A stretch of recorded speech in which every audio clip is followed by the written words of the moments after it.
Peace. Assalamu alaikum. Hotep. Praise God or whatever it is you ascribe to.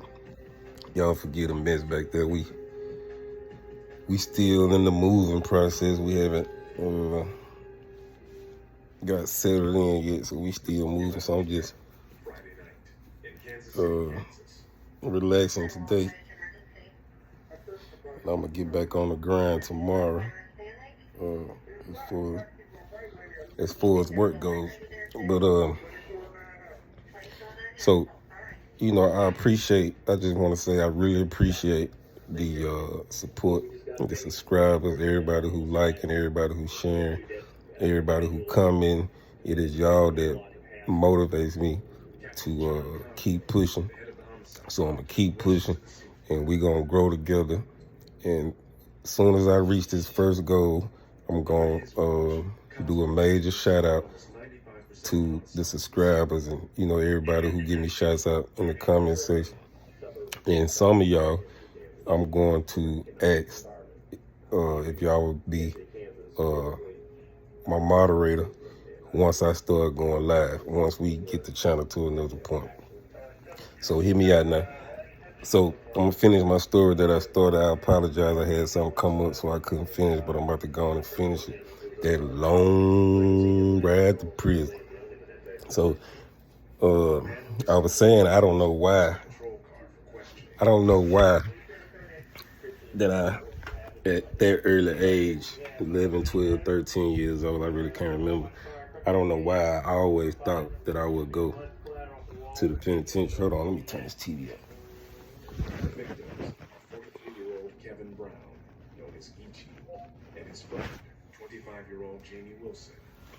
I don't know why I always thought that I would go to the penitentiary. But like I said, I've been getting in trouble since I was 12. Man, and another thing I want to say, commercial break. When I tell these stories, and I know sometimes it come off negative, sometimes I be laughing, sometimes it come off as I'm bragging, but I'm not. I don't condone no negativity, and I don't want to see nobody going to prison. That's the real reason why I'm telling these stories. But, I'm just sharing my experience. But I don't condone it. I'm 45 years old, and I went to prison in 1996. I did 12 years. That was a long time ago. And I've been home almost 16 years. No, exactly. It's been 16 years, almost 17 years. But except that one time I went back and did that year and came home, and that's when I changed completely. So, yeah, so I don't know why I always thought that. And, they say, whatever the mind conceives, the body gonna do. Whatever you think, it's gonna come to pass. So I guess that's why. So, and that is the true saying. So if you're going through something negative, it's because you're thinking something negative, or you thought of something negative. So try to think positive as much as you can.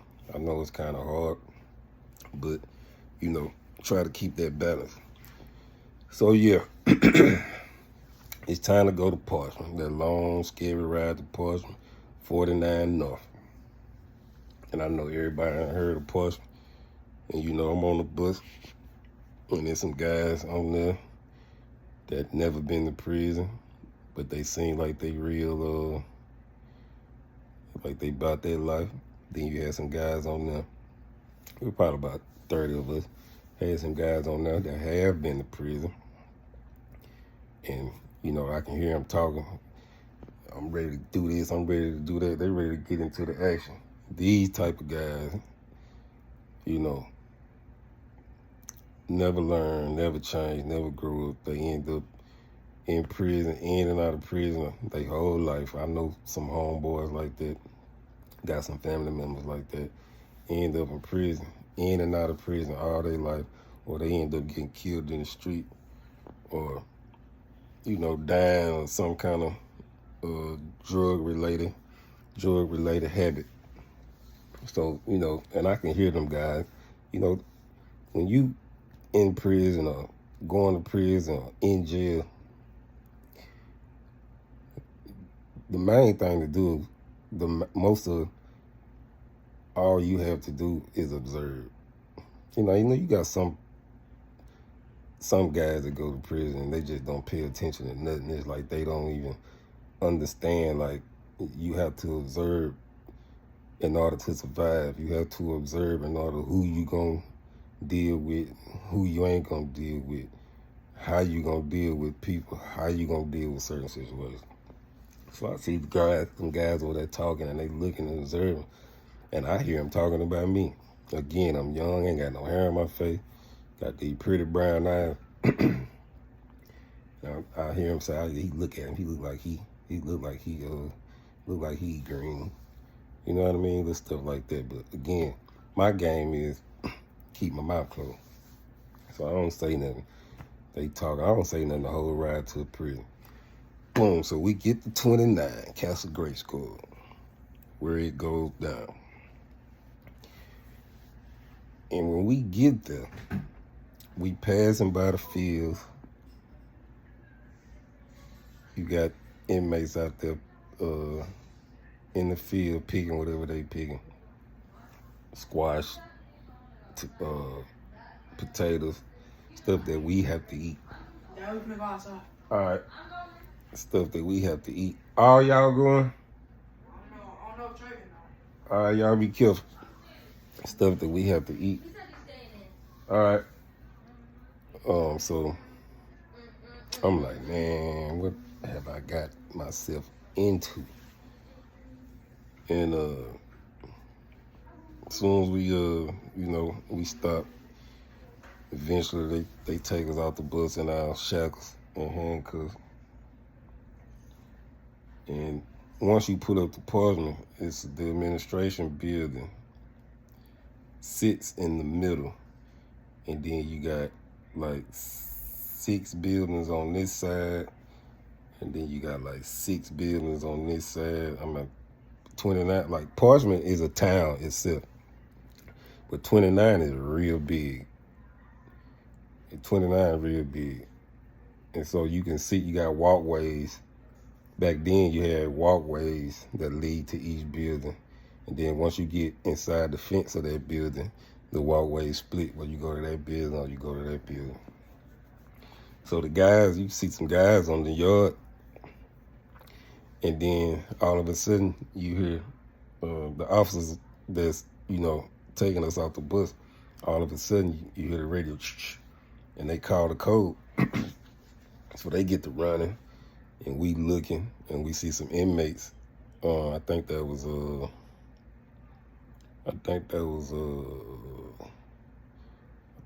G building. I can't remember. No, because I went on the other side. It was D building. But so anyway, some inmates out there fighting. So before they take us to the holding cell and let us know where we gonna be going, they just got us standing out there because it's a couple of them stayed back and the rest of them ran off to go deal with the situation. And so we out there for about 15, 20 minutes, and then all of a sudden I hear the ambulance. And the ambulance, it come on the compound. Like, you got a fence around the compound, and then when you come in the compound, you got a fence around the building, and they driving on the compound. I'm saying, dang, they got ambulance and everything come through here. Somebody must got hurt. So, the ambulance go, they get the dude, put him on a stretcher. And so when I found out later, the guys got to fighting. It was a gang member and what they call a Peon. And I'm gonna tell you a story about the Peons too. But it was a gang member, what they call a Peon, got to fighting. Now in the penitentiary, the gangs have the most power. Like, if you consider the Peon, you just get stepped on, you get disrespected unless you a stand-up guy. Now, at one point, I was affiliated, but at one point, I was considered a Peon because I got away from, on down the years, I got away from from the gang or the organization, but I still had respect. So commercial break. So a lot of people go in prison and they play the tough role. And some people, you know, they really built like that and they get their respect. And then you got a lot of people go to prison. They play that tough role and they end up getting messed off. You know what I mean by messed off. Out of there, over with. Or beat damn near to his over with, right? But I'm one of the guys, I didn't get my respect like that. I got my respect by thinking and being myself. You know what I mean? And I promise you, like, after a couple years in prison, like all the high-ranking officials that's in the gangs and everybody who was busting moves that was hustling. So you got different kind of things. You got the gang members, you got the hustlers, you know, you got the bosses, you got the players. Everything that's on the streets is in prison. It's just a whole nother world. So I'm one of the ones that I still got respect, even though I got away from the organization.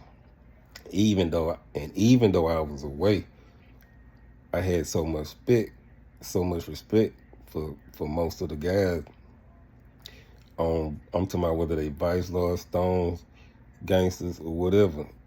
You know, I was just, you know, God bless me. You know, I was just one of the guys that, you know, that got their respect, and they didn't consider me like a peon to, as far as getting pushed over. You know what I mean? So anyway, back to the story. So I found out that a peon and a gang member got into it, and the gang member ended up stabbing him. So that's why the ambulance came and got him.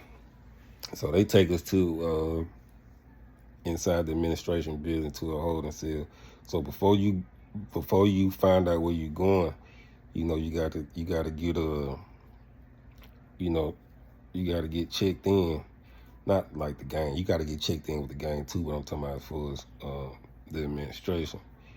You know, and then they send you where you're going. They tell you the rules. Don't do this and don't do that. But they don't say it in a nice way, because they really want you to get out of line so they can beat you.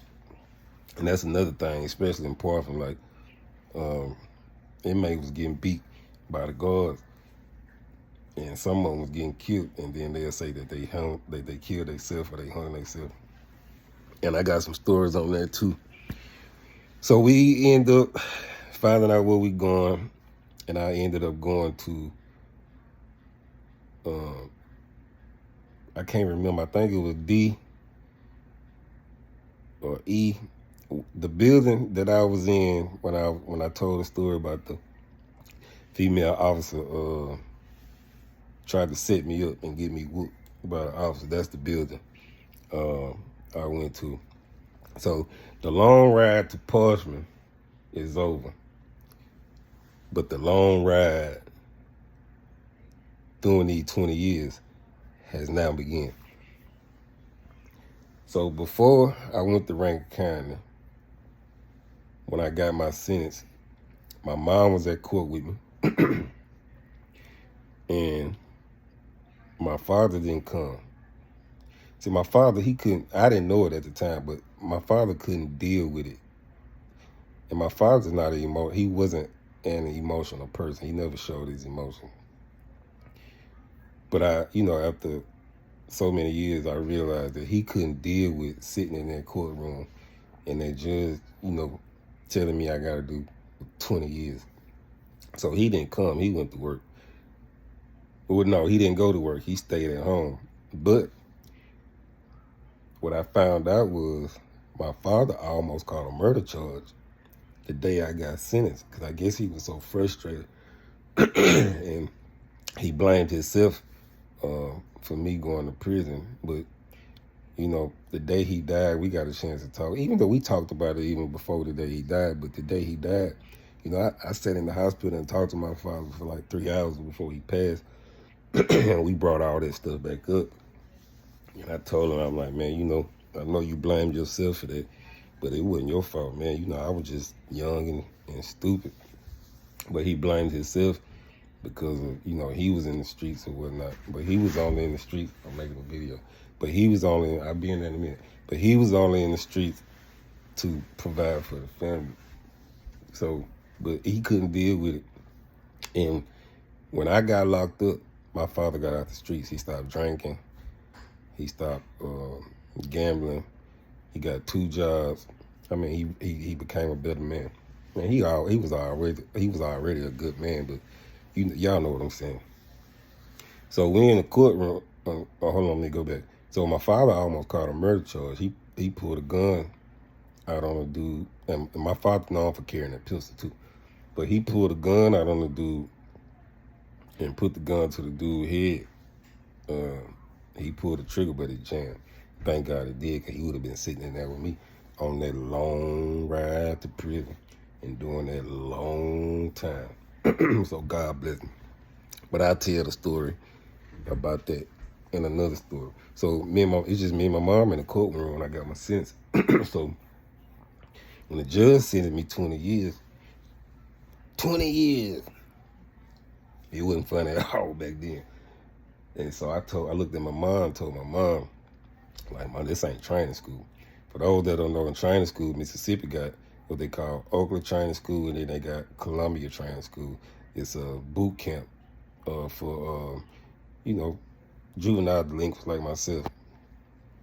Teenagers getting in trouble. It's really a prison, but it's a boot camp. That's why you doing a video with me marching and stuff, because I'm gonna tell them stories too. So I went to training school. I was in training school for like 5 months. I got out, and then like a month after I got out of training school, I caught that charge to go to prison. So I looked at my mom and told my mom, like, Mom, this ain't training school. I'm gonna be gone for a long time. And Mama just bust out crying. Made me want to cry too, but I can't cry because I'm in jail. I can't let these guys see me cry. She bust out crying, and I'm just looking at her, trying to console her. But in my mind, this is about to be a long ride. And you'll catch part 4 in a minute.